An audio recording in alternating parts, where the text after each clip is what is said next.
Prezident Administrasiyasının cinayət məsuliyyətinə cəlb olunan keçmiş rəhbəri akademik Ramiz Mehdiyevin adı gündəmdən düşmür. Məsələn, sosial şəbəkələrdə onunla bağlı açılan müzakirələrdən birində Mehdiyevin çox yüksək göz qamaşdıran məbləğdə pensiya aldığı bildirilir. Bu iddialara görə Mehdiyev o mənfi 12 min arasında pensiya ilə təmin edilir. Əlavə edək ki, Azərbaycanda əmək pensiyasının minimum məbləği 2025-ci il fevralın 1-dən 320 manat təşkil edir. Əgər Mehdiyevlə bağlı pensiya iddiası doğrudursa, onda onun təqaüdünün fantastik məbləğdə olduğunu vurğulamaq olar. İddialara rəğmən Ramiz Mehdiyevin aylıq pensiyasının konkret məbləğini qeyd edə bilmərik. Çünki Dövlət Sosial Müdafiə Fondu bu məbləği vətəndaşın razılığı olmadan rəsmi olaraq açıqlanmır. Modern Az saytı Mehdiyevin pensiya məbləğini araşdırmağa çalışıb. Ancaq məlum olub ki, akademikin pensiyasını hesablamaq da xeyli çətindir. Bunun üçün lazım olan məlumatlar onun almış olduğu rəsmi maaş staj müddəti əlavə ödəyişlər deyil, məlum deyil. Ancaq əminliklə qeyd edə bilərik ki, uzun illər Prezident Administrasiyasının rəhbəri Milli Elmlər Akademiyasının prezidenti kimi yüksək vəzifələrdə işləmiş şəxsin pensiyası sıradan əmək pensiyasından 10-20 dəfələrlə yüksəkdir. Azərbaycanda dövlət qulluqçuları, deputatlar, yüksək vəzifəli şəxslərin pensiyası xidmət müddətinə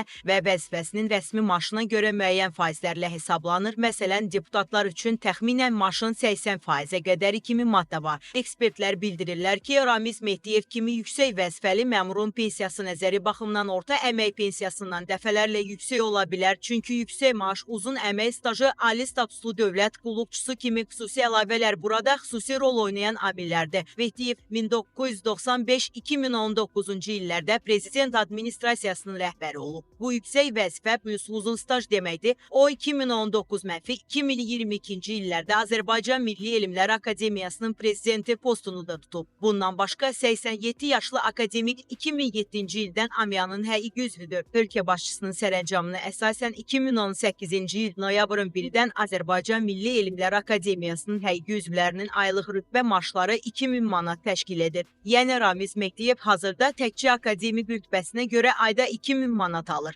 Ramiz Mehdiyevə 2003-cü ildən 65 yaşı tamam olduğu vaxtdan pensiya kəsilib. Həmin dövrdən indiyə kimi isə pensiyalar dəfələrlə illik indeksləşdirilib ki, bu da onun aldığı təqaüd məbləğinin artmasına təsirsiz ötüşməyib. Qüvvədə olan dövlət qulluqçularının pensiya təminatı haqqında qanuna əsasən 1991-ci il oktyabrın 18-dək dövlət, sovet və partiya orqanlarında iş müddəti də pensiyanın təyin edilməsi şərtlərinə daxildir. Bioqrafiyasında qeyd olunduğu kimi Ramiz Mehdiyev 1965-ci ildən 1991-ci ilə kimi keçmiş sovet partiya dövlət sistemində müxtəlif vəzifələr tutub. Dövlət qulluqçularının pensiya təminatı haqqında qanunun 6.1.3-cü maddəsinə əsasən dövlət qulluğu vəzifəsində 10 ildən 15 ilə qədər qulluq stajı olan şəxsə dövlət məvacibinin 55% miqdarında, 10 ildən yuxarı qulluq stajının hər ili üçün dövlət məvacibinin 5% miqdarında əlavə olunmaqla, ancaq dövlət məvacibinin 80% miqdarından çox olmamaqla pensiya məbləği təyin edilir. Qanuniyyəti 1-ci maddəsində deyilir. Pensiya almaq üçün müraciət edənin arzusuna əsasən dövlət məvacibi onun müraciət etdiyi gündən əvvəlki dövlət qulluğunun 24 ay və ya ardıcıl gələn istənilən 60 ay ərzində aldığı dövlət məvacibindən dövlət məvacibindəki sonraki artımlar da nəzərə alınmaqla hesablanır. Ramiz Mehdiyev kimi uzun illər yüksək vəzifədə fəaliyyət göstərmiş şəxsin pensiya məbləğinin fantastik olması hüquqi baxımdan əsaslandırılsa da ictimai baxımdan müzakirə və suallar doğurur.